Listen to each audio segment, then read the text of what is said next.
এই সময় এই প্রয়োজনীয় জিনিসগুলো অবশ্যই ডেলিভারির আগে প্যাক করে নিন আপনার ব্যাগে। তো চলুন আর বেশি বকবক না করে এবারে আপনার ডেলিভারি ব্যাগে কি কি নেবেন সে বিষয়ে আলোচনা করি। দেখুন, প্রথমত বলে দিই, আপনার ডেলিভারি ব্যাগটি থাকবে 3টি ক্যাটাগরিতে, মানে 3টি ক্যাটাগরিতে কিন্তু আপনার ডেলিভারি ব্যাগটি গুছাবেন। তার আগে আপনি একটি বড় ব্যাগ নিয়ে নেবেন এবং তার মধ্যে প্রথম ক্যাটাগরিতে থাকবে মেডিকেলের ইম্পর্টেন্ট কিছু জিনিস, দ্বিতীয় ক্যাটাগরিতে থাকবে মায়ের ইম্পর্টেন্ট কিছু জিনিস এবং তৃতীয় ক্যাটাগরিতে থাকে বেবির কিছু ইম্পর্টেন্ট জিনিস, যেগুলো স্বাভাবিকভাবে বেবির ডেলিভারির পরে কিন্তু অত্যন্ত প্রয়োজনীয়, অথবা বেবি ডেলিভারির সময়ও অনেক প্রয়োজনীয়। তো অবশ্যই এই জিনিসগুলো মনে করে গুছিয়ে নেবেন। তো চলুন প্রথম ক্যাটাগরি আগে আলোচনা করি, সাধারণত মেডিকেলে ইম্পর্টেন্ট কিছু জিনিস।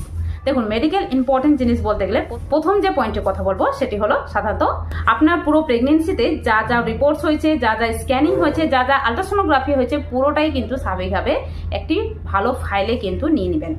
এমনকি ডাক্তারবাবুর যা যা প্রেসক্রিপশন ছিল সেটিও কিন্তু বেশ ভালোভাবে গুছিয়ে পার্ট টু পার্ট করে কিন্তু রেখে নেবেন, যেগুলো স্বাভাবিকভাবে সেই সময় ডেলিভারির সময় কিন্তু প্রয়োজনীয় হতে পারে।